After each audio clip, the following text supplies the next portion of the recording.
All right, Shalom. I want to give all praises, honor, and glory to Yahweh, by Hashem Yahushua. Double honors to us as a GMS, to the sincere Shalom, to our brothers out here pushing this truth and sincerity. And fucking news. And I pretty much want to get into the topic, basically about how the Lord ultimately bugged out, or should I say, ultimately used Esau to bug out our people, to really, if you really think about it, to edify us. Lord willing, I'm of the elect. And I mean, once you really think about it, we was once in that state of being a nigger, really. We was all once niggas at one point. It's not like it's not like none of us were. But that's why the Lord woke us up out of that, so we got to get, so we had a better understanding of who was really behind it. So, I mean, when you basically read Ezekiel 7:21, it goes into how Esau polluted the earth. It goes into how, but basically, like I said, it goes into how Esau polluted the earth. And who was on the earth? Not only just the food, the water, the air, the animals too, and of course the Lord's people. Or I would say I would say of everybody really, because he how should I put it? Esau polluted basically every nation. Every nation once did their own thing, their own what's the word I'm looking for? It's not holidays, even though we had our own holy days. But each nation would have their own festivities. They would have their own festivities of what they wanted to do, and of course, we wasn't supposed to follow after that. And of course, through history, we did. But now we're in an age where you can be anything you want, and then other countries adopted that shit, and we're not supposed to be like that. But of course, we're in this predicament where we're in slavery. We got to do, or our people follow what we shouldn't be doing, and of course, because Esau promotes it. And that's why you'll read, when you read Isaiah 42:22, it talks about our people being robbed and spoiled and hidden in prison houses. We're in prison houses, but how are we being robbed and spoiled? Because of Esau's technology, these fake religions, these fake gods, materialistic shit. And it's still the fact that we still believe in all this shit. And that's what bugs us out even more. But that's to teach us a lesson not to be all caught up into this mess, which a lot of Jake are. And hell, I mean, it's not like we're perfect. We still get caught up in similar, materialistic things. And that's the beauty of the truth, because it's supposed to help better us. I get the understanding that we can't get caught up in this mess. But that's why you'll have brothers that get on you if they see something's too wrong. If they see you still getting caught up into the world. It's soggy.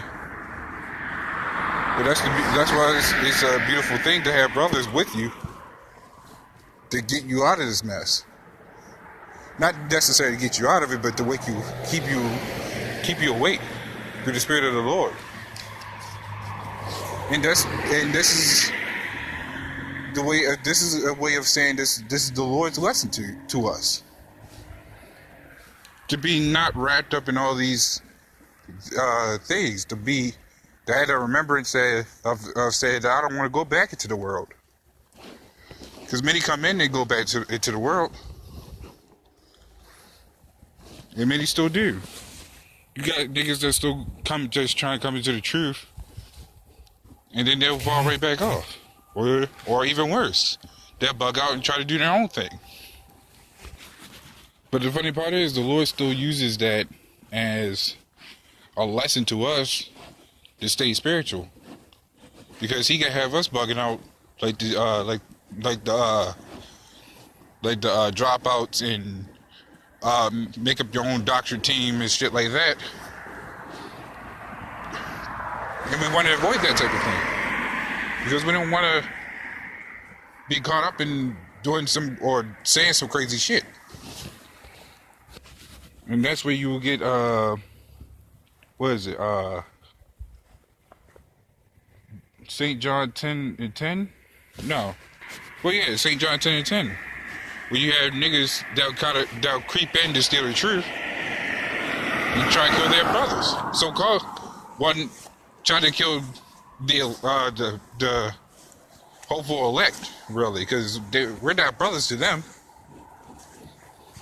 And then you got Esau, who pretty much tries to steal everything we do. Technically, he has stolen everything we do.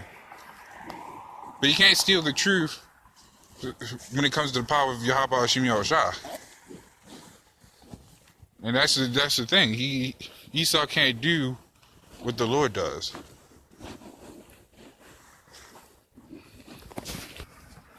When you read Psalms 10:2, it says the wicked doth persecute the poor. And is that not what Esau does? Does he not persecute us day in, day out? He's persecuting us not only physically, but spiritually too. Because he summons demons just as much as niggas carry demons. Through the prisons, or just basically in the world in general. We have demons walking among us even when we don't pay attention to it.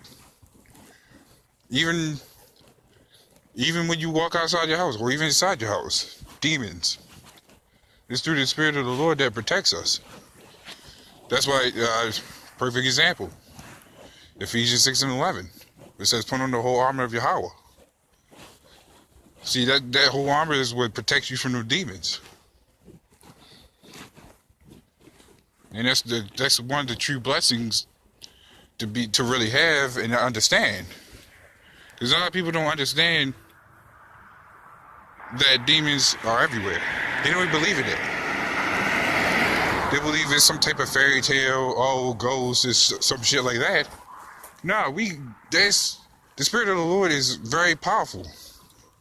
And to show you how hypocritical people are, they believe in God, so-called, but they don't believe in spirits.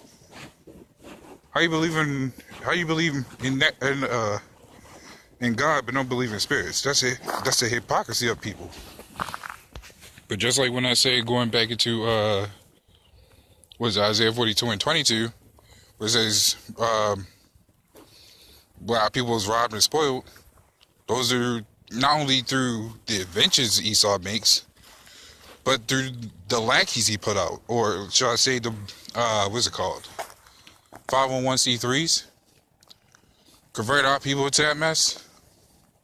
Of course, you have the coons that ran along Esau.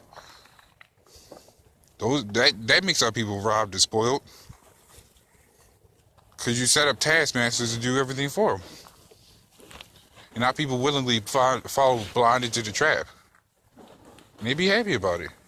You see how they have these houses and all this other stuff?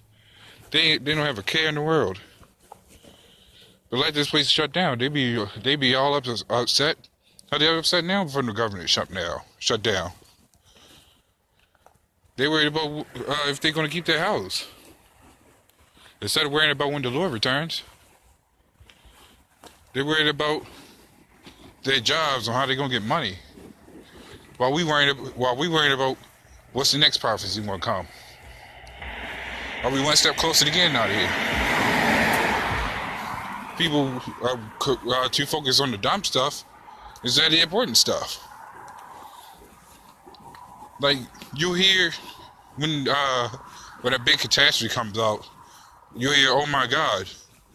But we was you saying all that before the shit happened? What was you calling on God before all this shit happened? You had these church people that would try to call on him, but only during the Sunday. What about the rest of the week? That's why when you read Psalms 15 and 16, it says, unto the wicked, what hast thou done to declare my statutes? And that's a good question in itself. That's a good question in itself, because you'll ask them this, what you've done to declare the Lord's work. And the best they'll probably come up with is going to church every Sunday. But you question them, what about the rest of the week? What are you doing the rest of the week? They couldn't tell you. And that's the problem with our people. They think of they think of the Lord as a one-day thing, when it should be an everyday thing. And that's the problem. That's the main point of this, because our people, it's when you really think about it, like I said, this is really a test for all of us, for the hopeful elect that's out there doing this truth in sincerity. Because when you really think about it, like we all know the Lord ultimately does this. So it's no wonder how he'll have Esau over us, and then have our own people oppressing us. See, that's the thing. That's a big test in itself, to have to deal with two evils at the same time. And it's not necessarily to call our people evil, but at this point they are, because they're 2/3. Well, I might even say 3 evils, because it's not only just our 2/3 attacking us, but you have these other niggas that know they're Israelites, and we had to deal with them. So technically we're fighting 3 evils. And that's probably the biggest test, is because you have every nation or everybody against you, whether it be Esau, niggas, the Ishmaelites, the Koreans, the Gooks, or any of them. So that's the big power. That's a big difference in everything. So with that, I just want to say shalom and death to Babylon.